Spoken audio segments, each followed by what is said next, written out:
ఓం శ్రీ గురుభ్యో నమ. వాగర్ధావ సంప్రోక్తో వాగర్ధ ప్రతిపత్తే జగతో పితరో వందే పార్వతీ పరమేశ్వరో.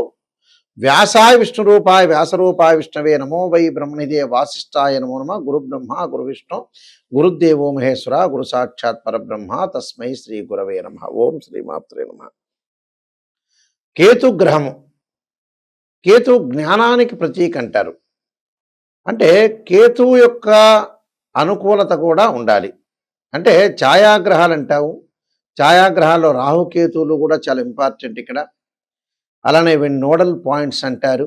ఈ నోడల్ పాయింట్స్లో కేతు జ్ఞానాన్ని ఇచ్చే గ్రహం కాబట్టి కేతు మనకి ఎలాంటి ఫలితాలు ఇవ్వబోతుంది? ఎందుకంటే కేతువు ప్రస్తుతము పుబ్బా నక్షత్రంలో శుక్ర నక్షత్రంలో ఉన్నారు. ఈ శుక్ర నక్షత్రంలో ఉండటం వల్ల ఎలాంటి ఫలితాలు జరగబోతున్నాయి అంటే మార్చి మనకి 29వ తారీఖు వరకు కూడా తెల్లవారుజాము వరకు కూడా ఎలాంటి ఫలితాలు జరగబోతాయి అంటే శుక్ర నక్షత్రంలో కేతు ఉండటం వల్ల ఎలాంటి ఫలితాలు జరుగుతాయి అంటే సహజంగా కుజవత్ కేతు అంటారు. ఈ కేతు యొక్క ఫలితాలను మనం చూసుకునేటట్టయితే మేషాది ద్వాదశ రాశుల వాళ్ళకి ఏ విధంగా ఫలితం ఉండబోతుందో ఒక్కసారి మనం పరిశీలన చేద్దాం. మిథున రాశి వారికి కేతు గ్రహం యొక్క సంచారం ఏ విధంగా ఉండబోతుంది? కేతు యొక్క సంచారం వల్ల తృతీయ స్థానంలో సింహరాశిలో, అందులో ఈ ఏదైతే పుబ్బా నక్షత్రంలో శుక్ర నక్షత్రంలో ఉండటం వల్ల రియల్ ఎస్టేట్ రంగం వాళ్ళకు కానీ, కెమికల్ కంపెనీ వాళ్ళకు కానీ, రైతులకు కానీ అనుకూలంగా ఉండటం, ఫైనాన్షియల్ పరంగా డెవలప్మెంట్ జరిగే అవకాశాలు ఎక్కువగా ఉంటాయి. అంటే ఆర్థిక స్థితిగతులు కొద్ది వరకు అంటే పరిపూర్ణంగా కాదు, 50% పర్వాలేదు అని అనిపించుకుంటారు. అలానే ఇక్కడ అన్నదమ్ముల మధ్యలో సఖ్యత బాగా పెరగటం, అక్క చెల్లెల మధ్యలో సఖ్యత, ఉద్యోగ పరంగా ఇబ్బందులు లేకుండా ఉండటం, వ్యాపార పరంగా కూడా కొన్ని మార్పులు వచ్చే అవకాశాలు ఎక్కువగా ఉంటాయి. ప్రతి విషయాన్ని కూడా ఛాలెంజ్గా అంటే లైఫ్లో ఎలా సాధించాలి, లైఫ్లో ఎలా ఉండబోతున్నాను, ఎలా లైఫ్ని ఎన్హాన్స్ చేసుకోవాలి, ఎలా ప్రణాళికాబద్ధంగా వెళ్ళాలి అనే ఆలోచనలు చేసే అవకాశాలు ఎక్కువ ఉంటాయి.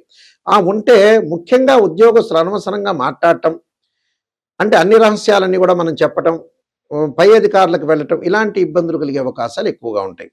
అంటే అందరినీ కూడా గుడ్డిగా నమ్మకూడదు, బ్లైండ్గా నమ్మితే కూడా చాలా ఇబ్బందులు కలిగే అవకాశాలు ఎక్కువ ఉంటాయి. ఎవరితోటి కూడా వాదనలు పెట్టుకోవద్దండి, డిస్కషన్స్ అవసరం లేదు. అంటే కొంతమంది ఆర్గ్యుమెంట్స్ చేస్తుంటారు, సమాజంలో చాలామంది కూడా ఆర్గ్యుమెంట్స్ చేసేవాళ్ళు ఎక్కువ మంది ఉంటారు. అంటే ఎదుటి వాళ్ళని మనం ఆలోచన చేసే చేయాలి. నిజం చెప్పాలంటే ఎదుటి వాళ్ళు వాళ్ళ ఆలోచనలు ఏంటి, ఎదుటి వాళ్ళు ఎవరిని ఇష్టపడుతున్నారు, అసలు మనం చెప్పే మాటను వాళ్ళు రిసీవ్ చేసుకుంటున్నారా చేసుకోలేదా అనే విషయాన్ని మీరు ఆలోచన చేసి ముందుకు వెళ్ళాలి. లేకపోతే ఇబ్బందికరమైన వాతావరణం వచ్చే అవకాశాలు ఎక్కువ ఉంటాయి. అంటే ఇలాంటివన్నీ కూడా మీరు చూసుకోవాలి. ప్రతిదాన్ని కూడా మీరు చూసుకొని ముందుకెళ్తే లైఫ్ని మనకు అనుకూలంగా ఉండే అవకాశాలు ఖచ్చితంగా ఉంటాయి. కాబట్టి ఇక్కడ ఏదైతే ఫైనాన్షియల్ పరంగా డెవలప్మెంట్ అనేది జరిగే అవకాశాలు ఒకటి ఉంటాయి, నూతన వ్యాపారంలో అడుగుపెట్టే అవకాశాలు ఎక్కువగా ఉంటాయి. అలానే విద్యార్థులకు కొంత అనుకూలమైన కాలం అని చెప్పుకోవచ్చు. జ్ఞాన సంపద ఇచ్చేది ఏంటంటే కేతువే. కేతు జ్ఞానాన్ని ఇస్తాడంటాడు. అందువల్ల జ్ఞానాన్ని పెంపొందించుకోండి. జ్ఞానం అంటే ఏమిటంటే చాలామందికి తెలియని ప్రక్రియ ఏంటంటే నేను ఐఐటీలో ఎంటెక్ చేశానండి, ఎంఎస్ చేశానంటే నాకు బ్రహ్మాండమైన జ్ఞానం ఉందని అనుకుంటారు. ఆ జ్ఞానం అవసరమే, నెససరీనే. ప్రాపంచిక జ్ఞానం కూడా చాలా అవసరం మనిషికి. ప్రపంచంలో ఎలా ఉన్నారు, సమాజంలో ఎలా ఉన్నారు, సమాజంలో మనం ఎలా ఉండబోతున్నాం, ఎవరిని ఎలా అనబోతున్నాం అనేది లెర్నింగ్ ఒకటి, గుణపాఠం లాంటిది. అది నేర్చుకొని ముందుకెళ్తే మనకి సక్సెస్ అయ్యే అవకాశాలు ఖచ్చితంగా ఉంటాయి. ఇవన్నీ కూడా గోచార రీత్యా తిప్పబడే ఫలితాలు అంటారు. అంటే గోచారం కూడా ప్రాధాన్యత ఉన్నా బర్త్ చార్టు, జన్మజాతకం చాలా ఇంపార్టెంట్. చాలామంది కూడా లైఫ్లో నాకేమి జరగట్లేదు, ఫైనాన్షియల్ పరంగా ఇబ్బందులు ఉంటాయి, మ్యారేజ్ జరగట్లేదు, సంతానం కలగట్లేదు, ఒక వ్యాపారంలో నేను ఉండలేకపోతున్నాను, ఇల్లు కొనుగోలు చేయలేకపోతున్నాను చాలామంది చెబుతుంటారు సహజంగా. కానీ నిజం చెప్పాలంటే ఏమిటనంటే వాళ్ళు బర్త్ చార్ట్ను సరిగా అనుసరించకపోవటం అంటే ఏంటంటే జీవితం అనేది ఎప్పుడు కూడా మన చేతుల్లోనే ఉంటుంది. మన చేతుల్లో ఉండటం అంటే ఏంటంటే భగవంతుడి యొక్క అనుగ్రహం ఉండాలి.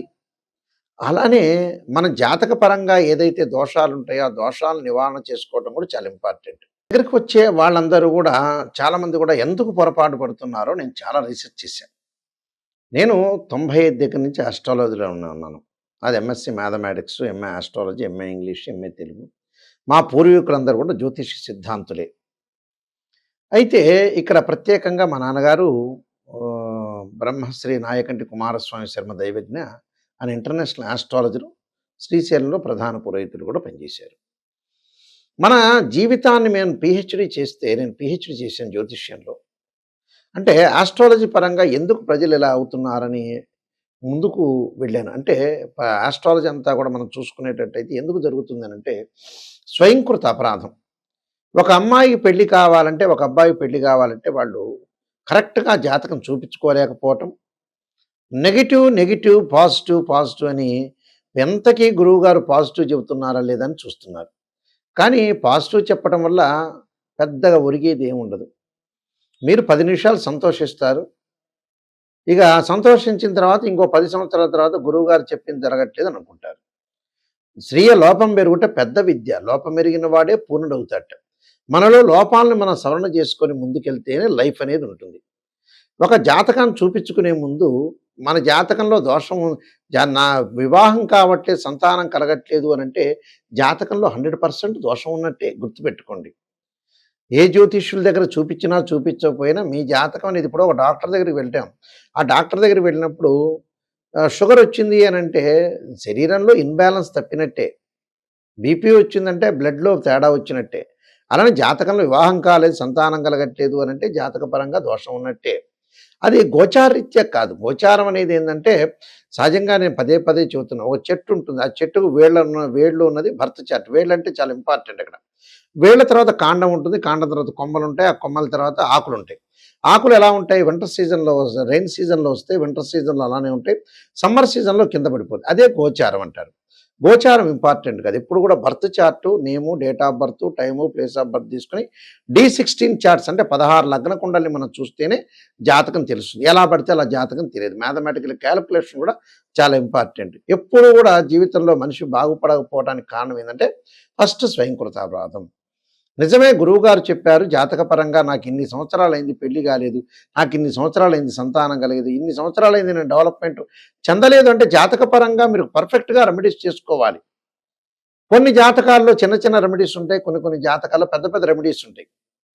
ఆ రెమెడీస్ కొంతమంది చేయకుండా ఎంతో ఖర్చవుతుంది, 40,000 అవుతుంది, 30,000 అవుతుంది, 50,000 అవుతుందని ఖర్చుకు వెనకాడిన వ్యక్తులే ఫెయిల్ అయిపోతున్నారు ఇక్కడ. అలానే ఖర్చు చేయట్లేదు ఆ మనిషి. రూ. 50,000, రూ. 60,000 సెల్ ఫోన్ కొంటున్నాడు, ఎంజాయ్‌మెంట్ చేస్తున్నాడు, అన్ని రకాలు చేస్తున్నాడు. అంటే జీవితానికి మనకు కావాల్సింది ఏదైతే ఉంటుందో దాన్ని డబ్బు ఖర్చు పెట్టాలి. పొద్దుగులు డబ్బులు ఖర్చు పెట్టడం కాదు. మేము ఎగ్జాంపుల్ చాలామంది చూస్తుంటాం. హైదరాబాద్ నుంచి ఒక అబ్బాయి విశాఖపట్నంలో ఉంటాడు. దానికి ఖర్చు అవుతుందని కొంతమంది వెనకాడే వాళ్ళు ఉంటారు. కానీ మంచి ఎక్కడైతే ఉంటుందో డబ్బు పెట్టి కొనుక్కోవాలి. చెడుని డబ్బు పెట్టి వదిలేయాలి. అలాంటివి మన వాళ్ళకి చేత కావట్లే. చాలామందికి కూడా మేము రీసెర్చ్ చేస్తే ఎందుకు లైఫ్‌లో వీళ్ళు పొరపాటు పడుతున్నారు? నిజంగా ఎందుకు? అసలు ఎందుకు వీళ్ళని బాగు చేయాలనే ఒక నేను ఆలోచన చేస్తుంటాను. అంటే మా ఫాదర్ గాని, మేము గాని గతంలో డిస్కషన్ చేసేవాళ్ళు. ఎందుకు డెవలప్‌మెంట్ కాలేకపోతున్నారంటే నిజంగా జాతకపరంగా కొంతమంది ఏం చేస్తారంటే మొండిగా ఉండటం. ఒక వృత్తి ప్రొఫెషన్‌లో ఆస్ట్రాలజీ పరంగా వెళ్ళాలంటే అలా చేయలేకపోవటం. ఏదో వాళ్ళకిష్టం వచ్చిన వృత్తి చేయటం. ఇష్టం వచ్చినట్టుగా రాజకీయంలోకి ఇప్పుడు ఎలక్షన్స్ వస్తున్నాయి. ఎలక్షన్స్‌లో వద్దు అనంటే రాజకీయంలో పోటీ చేయటం, డబ్బులు పోగొట్టుకోవటం.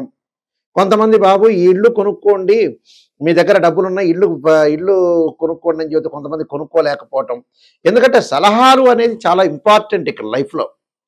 ప్రతిది కూడా ఆస్ట్రాలజికల్‌గా అనుసరించి ఆస్ట్రాలజీలో ఏముంది, మ్యారిటల్ స్టేటస్ కానీ, అలానే మనకి చిల్డ్రన్స్ కానీ, ఇన్కమ్ గ్రోత్ కానీ, ఎంప్లాయ్మెంట్ కానీ, అలానే ఫైనాన్షియల్ స్టేటస్ కానీ, అలానే ఏదైతే ఇళ్ళు కొనుగోలు చేయాలన్నా, ల్యాండ్స్ కొనుగోలు చేయాలన్నా, హెల్త్ పరంగా ఉండే విషయాలు కానీ చాలా జాగ్రత్తగా అనుసరించి లైఫ్‌లో ముందుకెళ్ళాలి. ఎక్కువ కాలం చాలామంది కూడా ఈ మధ్యన ఎక్కువ కాలం బతుకుతున్నారు అనుకుంటున్నారు. పాత వాళ్ళంతా 80, 85, 90 అలా బతికారు కానీ లైఫ్ అనేది ఎలా ఉంటుందంటే 50 ఏళ్ళు, 55 ఏళ్ళు కాంగానే ఆ లైఫ్‌లో అతను ఆరోగ్యపరంగా ఇబ్బందులు రావటం, బీపీ రావటం, షుగర్ రావటం చూడండి. ప్రతి 10 మందిలో ఎక్కువ మంది షుగర్ ఉంటుంది. చాలామంది ఇంట్లో షుగర్ లేకపోయినా ఒంట్లో షుగర్ గ్యారంటీగా ఉంటుంది. అంటే లైఫ్ అనేది గ్యాస్ ట్రబుల్ రావటం. అందువల్లే పాత రోజుల్లో చిన్నప్పుడు వివాహం చేసేవాళ్ళు. 24, 25కే చేస్తే ఖచ్చితంగా తండ్రికి 78 ఏళ్ళు వచ్చేటప్పుడు 53 ఏళ్ల కొడుకుండేవాడు. అవన్నీ అనుసరించాలి కొన్ని విషయాలు. అంటే మనం ఎక్కడ తప్పు చేస్తున్నాం, ఎక్కడ మిస్టేక్ చేస్తున్నాం అనేది అనుసరించండి. అనుసరిస్తే 100% వాళ్ళ యొక్క జీవితం అనేది ఖచ్చితంగా ఉంటుంది. అందువల్ల ఆస్ట్రాలజీ పరంగా నిజంగా రెమెడీస్ ఏంటి? నిజంగా ఏం చేయాలి? కొంతమంది చెబుతుంటారు రకరకాలుగా ఈ మధ్య కాలంలో. ఉప్పు దీపం పెట్టండి. అసలు వాస్తవంగా శాస్త్రంలో లేదు. వేదంలో ఎక్కడా లేదు. ఉప్పు దీపం పెట్టండి, ఆ కొబ్బరికాయ ఇక్కడ కొట్టండి, అన్నదమ్ములుంటే ఈ సంక్రాంతికి ఇది చేయండి. ఇవన్నీ కొంచెం ఫూలిష్‌నెస్ మాటలు చాలామంది వింటుంటారు ఈ మధ్యన. అంటే డబ్బులు ఖర్చు చేయలేని విషయాలు వింటుంటారు. అలాంటివి కాదు. నిజంగా కొన్ని జాతకపరంగా చిన్న చిన్న మంత్రాలు చదువుకునేవి ఉన్నాయి. కొంతమంది జాతకంలో పెద్ద పెద్ద హోమాలు చేసేవి ఉన్నాయి. మధ్య రకంగా హోమాలు, అభిషేకాలు చేసేవి ఉన్నాయి. రకరకాల రెమెడీస్ ఉంటాయి దానికి. అంటే మన శక్తిని బట్టి మనం చేసుకోవచ్చు, తప్పేం లేదు. కానీ మీకు శక్తి లేదు కదా అని మనం ఏదో చిన్న రెమెడీ చెప్పిన తర్వాత మీరు ఆశపడుతూ ఉంటుంటారు. నిజంగా జరుగుతుందా లేదా అని. అంటే రైతులు పాపం వర్షాని కోసం ఎదురు చూస్తున్నట్టుగా మీరు కూడా గురువుగారు చిన్న రెమెడీ చెబితే చాలే అనుకుంటా. కాదు, కొన్ని జాతకాలకు పెద్ద రెమెడీస్ ఉంటాయి, మధ్య రకమైన రెమెడీస్ ఉంటాయి. అసలు రెమెడీ చేయక్కర్లేదని కూడా చెప్తాం మేము. ఒక మంత్రంతోనే పోతుంటుంది. కానీ నిజంగా ఏమిటి అనేది తెలుసుకోవాలి. కానీ ఉప్పు దీపాలు అవన్నీ కాదు. మంత్రమన్నా చేయాలి, నవగ్రహాల ప్రదర్శనం చేయాలి. జాతకం ఏ అయితే గ్రహం బాగలేదు దానికి జపం కానీ, అభిషేకం కానీ, హోమం కానీ, పాశుపతాస్త్ర రుద్రాభిషేకాలు కానీ ఇలాంటివి చాలా ఇంపార్టెంట్ ఇక్కడ. అయితే ఇలాంటివన్నీ చేయకుండా నేను జ్యోతిష్యుడి దగ్గర చూపించుకున్నానండి, ఆయన బాగానే చెప్పాడు, నాకు సంతోషకరంగా చెప్పాడు. ఈ మధ్య కాలంలో ఒక వ్యక్తికి నేను చెబుతూ ఉంటే, గురువుగారండి ఇప్పుడు నెగిటివ్ ఉన్నది నెగిటివ్ చెప్పాలి, పాజిటివ్ ఉన్నది పాజిటివ్ చెప్తారు. అసలు జీవితంలో పాజిటివ్నే లేదనుకోండి ఏం చేస్తాం? కొంతమంది పాజిటివ్ కూడా ఉంటుంది, ఫుల్ పాజిటివ్ ఉంటుంది, కొంతమంది నెగిటివ్ ఉంటుంది. యోగాలు అనేవి కూడా గుర్తుపెట్టుకోండి. ప్రతి జాతకంలో మన కంప్యూటర్లో కొట్టంగానే యోగాలను కనపడుతుంటాయి. గజకేశ్వర యోగం అని, రవి బుధాదిత్య యోగం అని, చంద్రమంగళ యోగం అని. అన్ని యోగాలు అందరికీ ఉండవు. ఏదో కొన్ని కోట్ల మందిలో కొంతమందికి మాత్రమే యోగాలు ఉంటాయి. కానీ అందరికీ కూడా బుధాదిత్య యోగాలు, చంద్రమంగళ యోగాలు మాకు బాగా ఉన్నాయి, విపరీతంగా ఉన్నాయి అని అనుకోవద్దండి. నిజంగా యోగం ఉందే లేదో తెలుసుకోండి. యోగం అంటే ఏంటంటే 2 గ్రహాల యొక్క కలయిక. ఇలాంటి విషయాలన్నీ కూడా మీరు అనుసరించండి. అయితే www.nayakanti.com, www.nayakanti.in చూడండి. నేను 15 పుస్తకాలు రాజమండ్రి మోహన్ పబ్లికేషన్ వాళ్ళకి రాశాను. నేను కాలసర్పయోగము, కాలసర్పయోగ చంద్రిక, రాహుకేతులు, ఛాయాగ్రహాలు, అలానే పుత్రగణపతి వ్రతము, స్వప్నశాస్త్ర ఫలదీపిక, అలానే వివాహ మార్తాండము, జాతక చంద్రిక, బృహత్ పరిహార సింధు, ఇలాంటి నెంబర్ ఆఫ్ సర్వదేవతా గోత్ర పౌరులు పార్ట్ 1, పార్ట్ 2 ఇలాంటి నెంబర్ ఆఫ్ ఆస్ట్రాలజీ బుక్స్ అన్ని కూడా రాశాను. ఆ బుక్స్ కూడా మా దగ్గర దొరుకుతాయి. కావాలంటే రాజమండ్రి మోహన్ పబ్లికేషన్ వాళ్ళు కూడా మీరు సంప్రదించవచ్చు. కానీ జాతకం చెప్పించుకునే వాళ్ళు ఎవరైనా సరే నా దగ్గరికి వచ్చేవాళ్ళు నిజాన్ని తెలుసుకోవడానికి మాత్రమే రండి.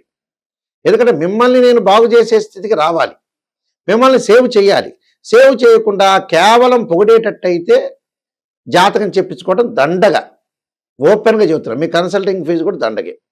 నిజం తెలుసుకోండి. నిజం తెలుసుకొని ఆ చిన్న మంత్రంతో పోతుందా, లేకపోతే ఓ టెంపుల్ సంప్రదించాలా, లేకపోతే నిజంగా హోమం చేయాలా, నిజంగా యాగం చేయాలా, అసలు నిజంగా తగ్గుతుందా లేదా, లేకపోతే వేరే దశల్లో కూడా జీవితం అనేది మారుతుందా అంటే ఇన్ని రకాల అనాలిసిస్ చేయాలి. అనాలిసిస్ చేస్తేనే లైఫ్ అనేది బాగుంటుంది. అందువల్ల నిజాన్ని తెలుసుకుని, నిజం అనేది నిప్పు లాంటిది. సత్యం ఎప్పుడూ కూడా సత్యంగానే ఉంటుంది. అసత్యం ఎప్పుడైనా 10 ఏళ్ల తర్వాత అయినా బయటపడేది. ఈరోజు కాదు, రేపు కాదు, ఎల్లుండి కాదు, ఖచ్చితంగా బయటపడుతుంది. కాబట్టి మీ అందరికీ కూడా తప్పకుండా మంచి జరగాలని, శ్రీ పరమేశ్వరుడి యొక్క కరుణాకటాక్షం ఉండాలని ఆశిస్తూ సర్వే జనా సుఖినో భవంతు.